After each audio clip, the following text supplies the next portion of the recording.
Hello everyone, welcome to our channel. आज हम discuss करेंगे क्लास 9 फिजिक्स का एक टॉपिक वर्क एंड एनर्जी। जो इस चैनल पे फर्स्ट टाइम आए हैं वो चैनल को सब्सक्राइब जरूर करें और बेल आइकन को प्रेस करें ताकि हमारा लेटेस्ट नोटिफिकेशन आप तक पहुंच सके। चलो वीडियो को शुरू करते हैं। तो आज हम डिस्कस करेंगे वर्क एंड एनर्जी के बारे में। कुछ भी वर्क करने के लिए हमें एनर्जी रिक्वायर्ड होता है। ओके, वर्क फिजिकल और मेंटल टू टाइप का वर्क होता है। मेंटल दैट मीन्स अगर हम कुछ चीज स्टडी कर रहे हैं, पढ़ाई कर रहे हैं जिसमें माइंड का यूज हो रहा है तो क्या होता है मेंटल वर्क। फिजिकल वर्क अगर हम रनिंग कर रहे हैं एक्सेट्रा जो भी, वो सब किसमें आ जाएगा, फिजिकल वर्क में। तो अगर ज्यादा एनर्जी रिक्वायर्ड होता है हमें मेंटल वर्क के लिए, अगर हम स्टडी करते हैं हमें ज्यादा एनर्जी रिक्वायर्ड होता है। तो फर्स्ट हम डिस्कस करते हैं वर्क के बारे में। होता क्या है वर्क। अगर हमारे पास एक सरफेस है, सरफेस के ऊपर m मास का कोई एक ऑब्जेक्ट है, अगर हम फोर्स लगाएंगे इस मास को, फोर्स लगाएंगे, अगर फोर्स के डायरेक्शन में डिस्प्लेस होता है, इस जिस डायरेक्शन में हम फोर्स लगाएंगे उसी डायरेक्शन में क्या होगा, डिस्प्लेस होगा। तो मान लो ये यहां से सेकेंड कंडीशन में क्या आ गया, ये था यहां पर, अभी आ गया यहां पर आ गया। ओके, इसका मतलब इसने देखो, ये अगर आप देखो कि यहां पर था, यहां पर इतना डिस्प्लेस हो गया, ये क्या हो गया, डिस्प्लेस। तो फोर्स का मतलब अगर हम जैसे ऑब्जेक्ट में फोर्स लगाया, ऑब्जेक्ट क्या होगा, फोर्स के डायरेक्शन में डिस्प्लेस हो गया। तो यहां पर कुछ वर्क हुआ। तो वर्क का फॉर्मूला क्या होता है, वर्क इक्वल टू होता है force into displacement. Force into displacement. Displacement को अगर हम यहां से x से रिप्रेजेंट करें तो यहां पर वर्क का फॉर्मूला क्या आ रहा है, work F that means force. Displacement को किससे रिप्रेजेंट करें हम यहां पर, x से। तो वर्क का फॉर्मूला क्या है, फोर्स इनटू डिस्प्लेसमेंट। अगर जिस डायरेक्शन में हम फोर्स लगाएंगे उसी डायरेक्शन में डिस्प्लेस होगा तो पॉजिटिव वर्क होगा। हम जिस डायरेक्शन में फोर्स लगाएंगे अगर उसके ऑपोजिट डायरेक्शन में डिस्प्लेस हो रहा है हम उसको क्या बोलेंगे, नेगेटिव वर्क। ओके, अगर ऑब्जेक्ट के परपेंडिकुलर में हम लगाते हैं फोर्स, यानी सरफेस है, सरफेस के अगर हमें जहां पर ऑब्जेक्ट रखा है अगर हम परपेंडिकुलर में फोर्स लगाएंगे तो ऑब्जेक्ट का डिस्प्लेसमेंट नहीं होगा। तो अगर ऐसा होता है कि सरफेस के साथ अगर हम परपेंडिकुलर में लगा रहे हैं फोर्स जिससे ऑब्जेक्ट का डिस्प्लेसमेंट नहीं हो रहा है तो उसको हम क्या बोलते हैं, जीरो वर्क। ओके, तो जीरो वर्क का मतलब है अगर एंगल बन जाए 90 से कम और जीरो के बीच में, हम जिस डायरेक्शन में फोर्स लगा रहा है उसी डायरेक्शन में डिस्प्लेस हो रहा है, एंगल अगर 0 से 90 के बीच में बने, 90 से कम होना है, तब क्या बन जाएगा, पॉजिटिव वर्क। एग्जैक्ट 90 डिग्री अगर है तब क्या बनेगा, जीरो वर्क। 90 से ज्यादा 180 के बीच में अगर है तब क्या बनेगा, नेगेटिव वर्क। मतलब अगर हम फोर्स लगा रहे हैं, अगर उसी डायरेक्शन में डिस्प्लेस हुआ तो हो जाएगा पॉजिटिव वर्क। अगर हम फोर्स लगा रहे हैं, डिस्प्लेसमेंट नहीं हो रहा है, अगर वो फोर्स क्या हो रहा है, सरफेस के परपेंडिकुलर में लग रहा है, मतलब सरफेस से 90 डिग्री का एंगल बन रहा है तो हो जाएगा जीरो वर्क। बट हम जिस डायरेक्शन में फोर्स लगा रहे हैं अगर ऑपोजिट डायरेक्शन में ऑब्जेक्ट मूव कर रहा है, जैसे ये एक इंक्लाइंड प्लेन है, ओके, इंक्लाइंड प्लेन है, ये प्लेन है, तो यहां पर रखा हुआ है ये बड़ा वाला एक मास। हम क्या करेंगे, यहां पर अगर कोई है जो इसको क्या लगा रहे हैं, फोर्स लगा रहे हैं, तो ये मास ये फोर्स लगा रहा है इस डायरेक्शन में, बस ये जो ऑब्जेक्ट है ये क्या ऑपोजिट डायरेक्शन में मूव करेगा, डिस्प्लेसमेंट ऑपोजिट डायरेक्शन में होगा। तो ऐसे कंडीशन में कौन सा वर्क होगा, नेगेटिव वर्क। ओके, तो यहां पर बस हमें सिंपल फॉर्मूला याद रखनी है कि वर्क इक्वल टू होता है फोर्स इनटू डिस्प्लेसमेंट। तो अगर पॉजिटिव कब होगा, जब फोर्स के डायरेक्शन में ही डिस्प्लेस होगा तब होगा वो पॉजिटिव वर्क। ओके, तो यहां पर पॉजिटिव वर्क के लिए जो एंगल है अगर वो 0 से ज्यादा होना है और 90 से कम, अगर इनके बीच में एंगल है तो पॉजिटिव वर्क होगा। ओके, अगर एग्जैक्ट 90 डिग्री बन रहा है एंगल तब होगा zero work. More than 90 90 degree से ज्यादा होना है और 180 के बीच में होना है। ओके, तो अगर ऐसा हो कि मोर देन 90 टू 180 के बीच में अगर एंगल बने तब हो जाएगा नेगेटिव वर्क। 0 से बिलो 90 होगा तो पॉजिटिव, एग्जैक्ट 90 डिग्री में है तो 0 वर्क। ओके, तो ये एंगल के अकॉर्डिंग वर्क होगा, पॉजिटिव, नेगेटिव और 0। ओके, नेक्स्ट टॉपिक है एनर्जी। तो यहाँ पर जो एनर्जी हमें मोस्टली यहाँ पर पोटेंशियल और काइनेटिक एनर्जी के बारे में डिस्कस करना है यहाँ पर। ओके, 2 टाइप की एनर्जी को डिस्कस करना है। एक है पोटेंशियल एनर्जी,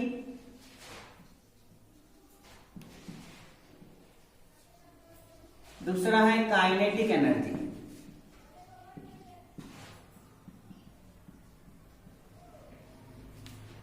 पोटेंशियल एनर्जी का मतलब होता है अगर कोई भी ऑब्जेक्ट रेस्ट फॉर्म में है, उस कंडीशन में उसमें जितना भी एनर्जी होगा उसी को हम बोलेंगे पोटेंशियल एनर्जी।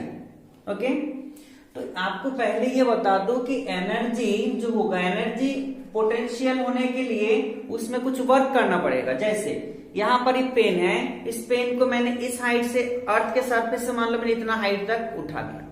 अब इसमें रेस्ट कंडीशन में तो इसके पास अभी एनर्जी है, कौन सा एनर्जी है? पोटेंशियल एनर्जी है, क्योंकि रेस्ट में है। तो यहां पर एनर्जी आया कहां से? हमने इसको इस सरफेस से ऊपर लाने के लिए कुछ वर्क करा, इसमें जो वर्क किया वर्क ही कन्वर्ट हो जाता है एनर्जी में। ओके, तो अगर अर्थ के सरफेस है, ये अर्थ का सरफेस है, यहां से कोई ऑब्जेक्ट को यहां पर रखे हैं, मान लो ये m मास का है, तो सरफेस से कितने हाइट है? h हाइट पर है। तो अगर सरफेस से ऊपर होता है तो आपने इसको सरफेस से इतना हाइट पर रखा है, ये रेस्ट में है अभी, तो इसमें कौन सा एनर्जी है? Potential energy. कितना एनर्जी है? तो यहां पर m g h एनर्जी है। m क्या है? Mass of the object. g क्या है?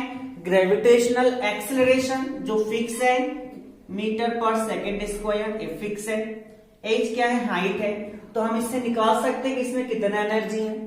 तो अगर रेस्ट में होगा तो पोटेंशियल एनर्जी, अगर कोई मोशन में है जिसमें वेलोसिटी है तो उसको हम क्या बोलेंगे? Kinetic energy. तो काइनेटिक एनर्जी का फॉर्मूला क्या होता है? ये होता है हाफ mv का स्क्वायर। m फॉर क्या है? Mass of the object, v क्या है? Velocity of the object. तो अगर कुछ भी वेलोसिटी है दैट मीन्स उसमें काइनेटिक एनर्जी प्रेजेंट है। ओके, कौन सा एनर्जी? काइनेटिक। तो ये दोनों एनर्जी होंगे, ये एनर्जी के लिए हमें कुछ ना कुछ वर्क करना पड़ेगा। हमने इस ऑब्जेक्ट को यहां पर ला दिया तो यहां पर कौन सा एनर्जी आ गया? पोटेंशियल एनर्जी आ गया। जैसे यहां पर मैं अगर एक स्प्रिंग ले लू, स्प्रिंग, ओके, एक स्प्रिंग है, इस स्प्रिंग को मैंने क्या किया? यहां पर रख दिया एक बॉल और इसको मैंने कंप्रेस कर दिया। क्या करा मैंने? कंप्रेस। तो देखो कंप्रेस कर दिया तो ये कंप्रेस हो गया, यहां पर आ गया बॉल। अब मैं कंप्रेस करके रखा उसको, तो देखो इसने अपने इतना जो डिस्प्लेस हुआ है, इतना एक्स डिस्प्लेसमेंट किया है। क्यों किया? क्योंकि हमने यहां पर फोर्स लगाया। ओके, फोर्स लगाया तब ये डिस्प्लेस हुआ। इसका मतलब हमने कुछ वर्क करा यहां पर, तो जो वर्क हुआ उसी तो एनर्जी में कन्वर्ट हो गया। अब ये रेस्ट में है, मतलब जैसे मैं स्प्रिंग को छोड़ दूं तो ये क्या होगा? ये रेस्ट में है, तो इसमें कौन सा एनर्जी है? इसमें पोटेंशियल एनर्जी है। जैसे मैं स्प्रिंग को यहां हाथ को हटा दूंगा तो ये जितना भी एनर्जी इस स्प्रिंग में है वो किसको दे देगी? इस वाले बॉल को। फिर बॉल कहां चला जाएगा? ये मोशन में चले जाएंगे, ये मोशन में आ जाएंगे बॉल। तो यहां पर जो एनर्जी पोटेंशियल के फॉर्म में था वो इस वाले बॉल में आ जाएगा। तो अभी तो मोशन में है तो कौन सा एनर्जी आ जाएगा? Kinetic energy. तो पोटेंशियल एनर्जी किसमें कन्वर्ट हो गया? अभी काइनेटिक एनर्जी में। तो हमने कुछ वर्क करा था तभी इसमें एनर्जी स्टोर हो गया था, वो एनर्जी स्टोर हो गया तो वो किसमें कन्वर्ट कर दिया? उसको काइनेटिक एनर्जी में कन्वर्ट कर दिया। तो एनर्जी ऐसे कन्वर्ट हो सकते हैं, इंटर कन्वर्टेड हो सकते हैं, मतलब एनर्जी को हम कन्वर्ट कर सकते हैं one form to another form. But energy के लिए हमें कुछ ना कुछ वर्क करना पड़ेगा। अगर वर्क करेंगे तो एनर्जी ऑटोमेटिक उसमें एनर्जी में कन्वर्ट हो जाएगा। तो पोटेंशियल का मतलब है अगर रेस्ट कंडीशन में उस ऑब्जेक्ट में जितना भी एनर्जी होगा उसको हम बोलेंगे पोटेंशियल एनर्जी। ओके, अगर मोशन में होगा उसमें जितना एनर्जी उसको हम क्या बोलेंगे? Kinetic energy. सरफेस से ऊपर अगर h हाइट पर कोई भी ऑब्जेक्ट है उसमें एनर्जी कितना हो सकता है, mgh, जो होगा पोटेंशियल एनर्जी। अगर कोई भी ऑब्जेक्ट जिसमें वेलोसिटी से मूव कर रहा है तो उस ऑब्जेक्ट का एनर्जी कितना होगा, हाफ mv²। इसको हम क्या बोलेंगे, काइनेटिक एनर्जी। ओके, नेक्स्ट हम डेरिवेशन ऑफ काइनेटिक एनर्जी। तो काइनेटिक एनर्जी हाफ mv² कैसे बना, इसके लिए हम क्या करेंगे, वो डिराइव करेंगे कि एक्चुअल में हाफ mv² कैसे बना। तो देखो अगर ये सरफेस है, इस सरफेस में क्या है, हमारे पास m मास का एक ऑब्जेक्ट है, हमने इसमें लगाया था फोर्स, जिससे इसी डायरेक्शन में क्या हुआ था, ये डिस्प्लेस हुआ था, यहाँ पर आ गया था m मास, ये क्या हो गया था इसमें डिस्प्लेसमेंट, जिसको हमने किससे रिप्रेजेंट करा, या तो x से करो, या तो s से करो, या तो d से करो। ओके, जिसमें भी करना है डिस्प्लेसमेंट, कोई प्रॉब्लम नहीं है। तो ये डिस्प्लेसमेंट, अगर हम s लेते हैं तो s डिस्प्लेसमेंट हो गया, x लेना है तो ले, तो कोई प्रॉब्लम नहीं है। तो यहाँ पर फर्स्ट हम देखते हैं इसमें वर्क कितना हुआ। तो देखो वर्क क्या हो गया, वर्क हो गया फोर्स इनटू डिस्प्लेसमेंट, s है तो s, x लेना है तो x ले लो, कोई प्रॉब्लम नहीं है। तो इतना क्या हुआ डिस्प्लेसमेंट, इसमें हम इसको लिखते हैं फोर्स डॉट s, हो गया। तो ये हो गया फोर्स इनटू डिस्प्लेसमेंट हो गया। ओके, अब देखो यहां पर जैसे मैंने फोर्स लगाया तो इसमें क्या है, एक वेलोसिटी आ गया। इनिशियल में तो जीरो था, इनिशियल वेलोसिटी जीरो था, बट जैसे आपने फोर्स लगाया इसमें मूवमेंट है, मतलब वेलोसिटी में चेंज हुआ। ओके, तो इसको हम क्या करते हैं, फर्स्ट इक्वेशन कंसीडर कर लेते हैं। फर्स्ट इक्वेशन है, तो जैसे आपने इसमें फोर्स लगाया, वेलोसिटी में चेंज से मतलब एक्सेलरेशन हुआ। ओके, तो एक्सेलरेशन हुआ, तो अगर हम यहाँ पर मोशन का थर्ड इक्वेशन यूज करें, क्या third equation, v² equal to u² plus 2as, s for displacement, a for acceleration. तो क्या करते हैं हम इसको ट्रांसफर करेंगे तो ये आ जाएगा v² माइनस u², ठीक है, इक्वल टू 2as। अगेन हम मल्टीप्लाई में है तो मैं इसको ट्रांसफर करूं तो आ जाएगा v² minus u² upon 2a equal to s। ये आ गया इक्वेशन 2।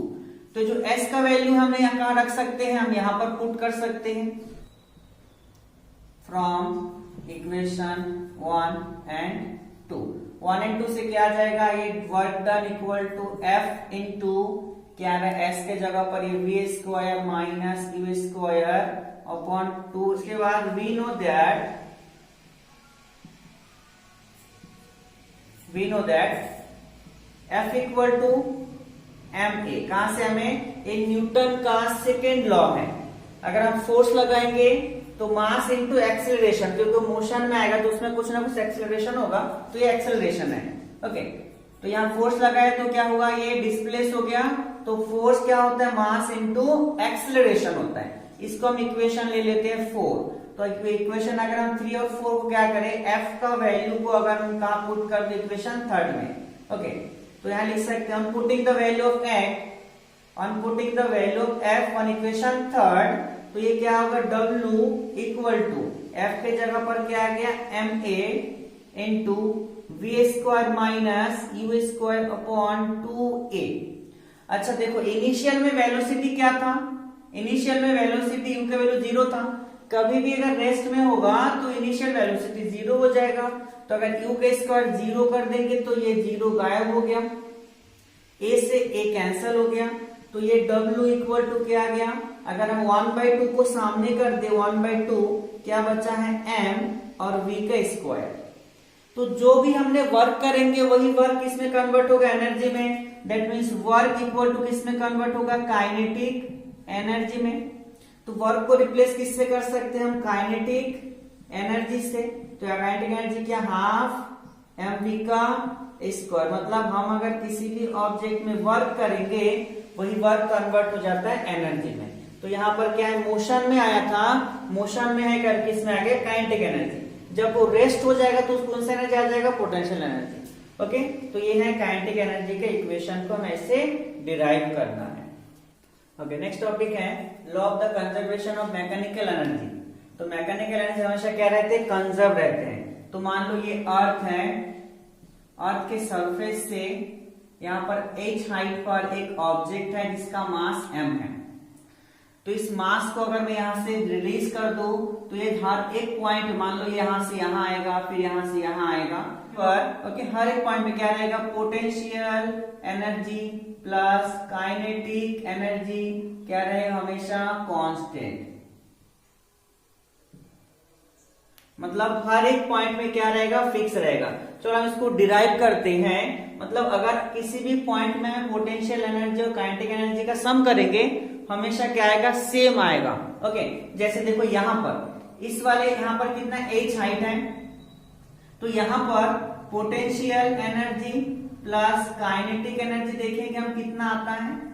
फिर यहां पर देखेंगे हम potential energy plus kinetic energy कितना आता है, यहां पर कैलकुलेट। और एक बार देखिए सरफेस में कि potential energy plus kinetic energy का सम कितना आता है। ठीक है, अच्छा तो यहां पर मास कितना m है, x हाइट पर है।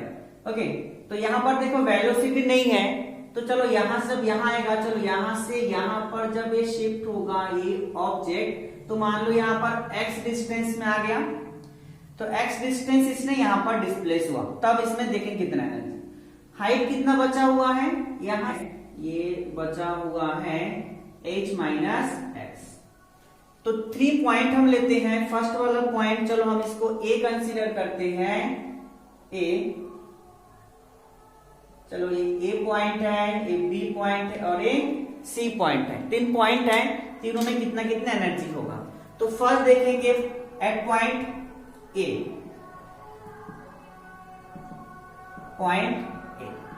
पॉइंट ए में कितनी एनर्जी है, तो फर्स्ट हम निकालेंगे पोटेंशियल एनर्जी।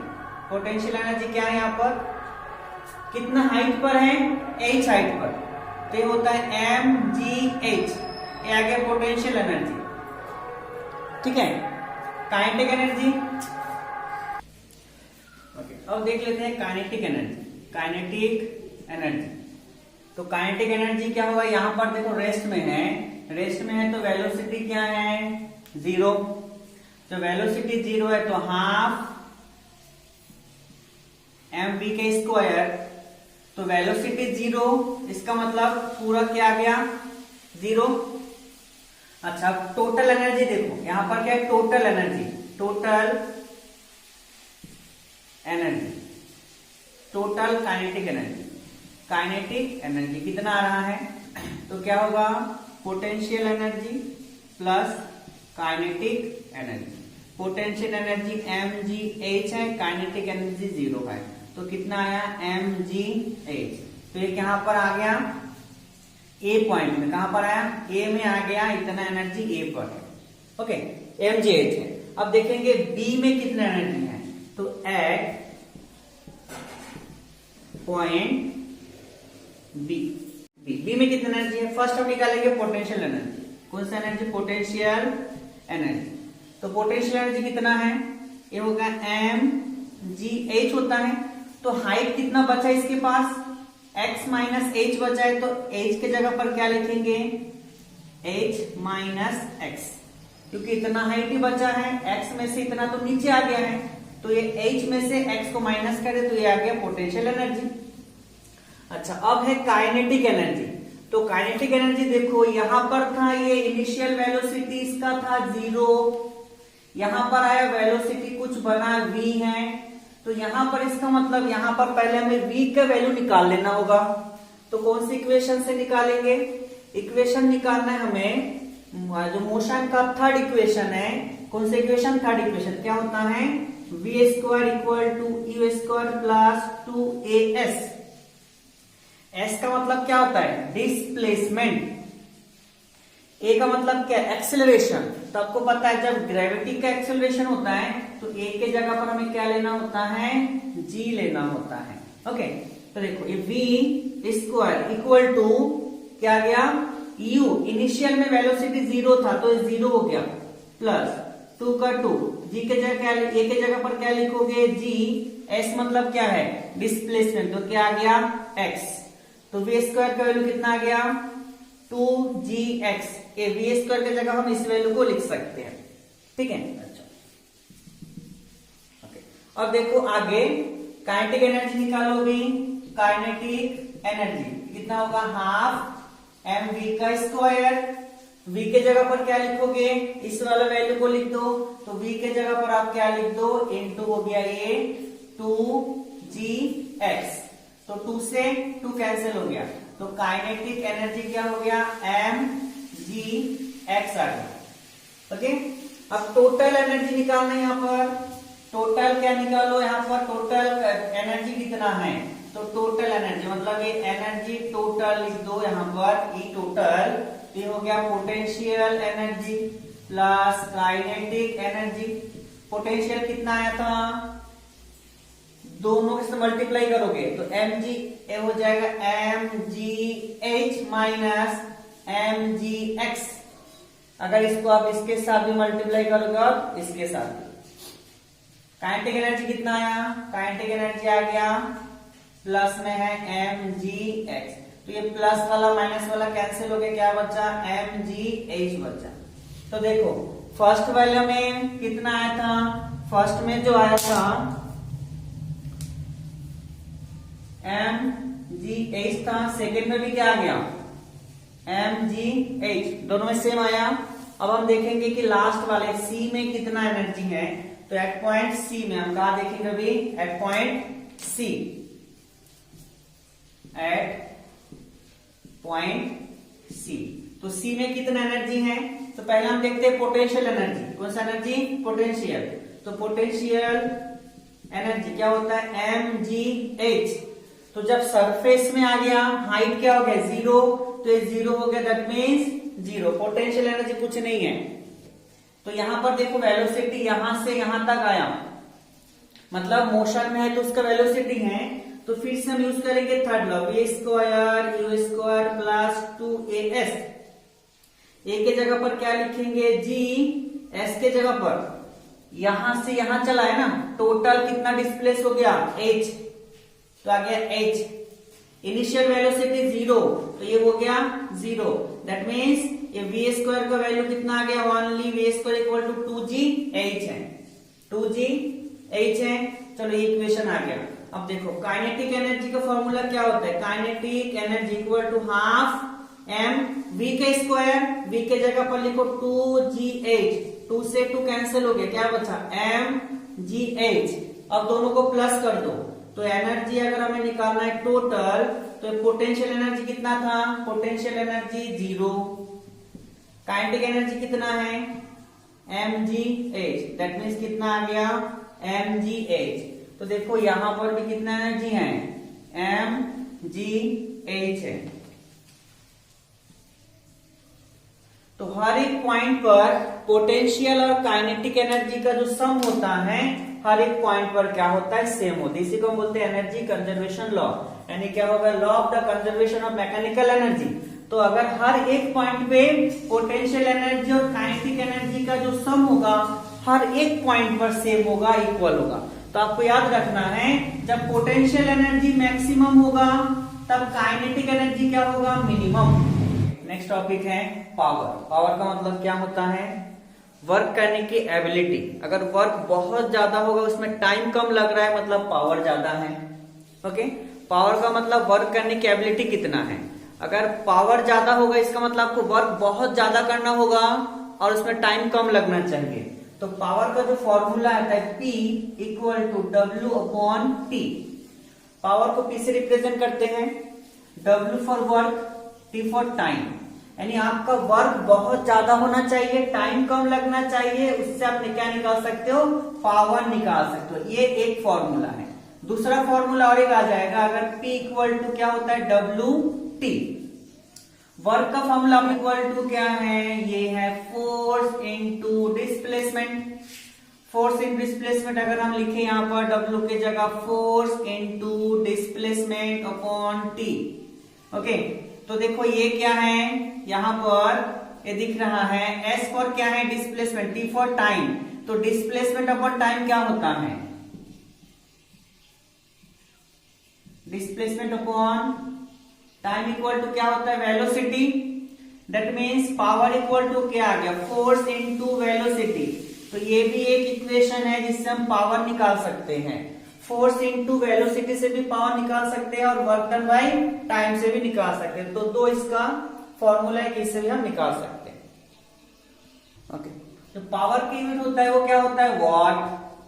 ओके, तो अगर लिखा है 1 किलोवाट, तो 1 किलोवाट कितना हो सकता है, इसको अगर हम जूल में कन्वर्ट करते कितना होगा 1 किलोवाट। तो किलोवाट मतलब कितना आ जाता है 1000, एक इसमें कन्वर्ट हो गया वॉट में, इनटू आवर, आवर को कन्वर्ट करना पड़ेगा सेकेंड में, ऐसा यूनिट में, सेकेंड में कन्वर्ट कर दो।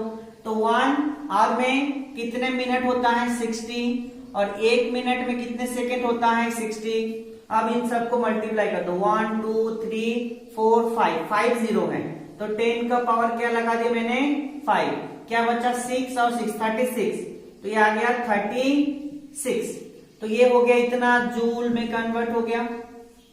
ओके, अगर हम 1 डेसिमल यहां शिफ्ट करेंगे तो 3.6 होगा और 10 का पावर 6 जूल। 1 किलोवाट आवर को हमने किसमें कन्वर्ट कर दिया जूल में। ओके, तो 1 किलोवाट आवर को पहले किलोवाट को हमने किसमें कन्वर्ट कर दिया, किलोवाट को वाट में कन्वर्ट कर दिया, आवर को पहले मिनट में, मिनट को पहले सेकेंड में, अब किसमें कन्वर्ट हो गया सेकेंड में। अब इनको मल्टीप्लाई कर दोगे तो ये 00505 36 10 का पावर 5 जूल, या फिर 1 डिजिट शिफ्ट कर दिया तो 3.6 इंटू 10 का पावर 6 जूल। ओके, तो यहाँ पर आपका चैप्टर कंप्लीट हुआ। आई होप आपको वीडियो अच्छा लगा होगा। अगर वीडियो अच्छा लगे तो लाइक शेयर कमेंट जरूर करें, चैनल को सब्सक्राइब करें। Thank you for watching.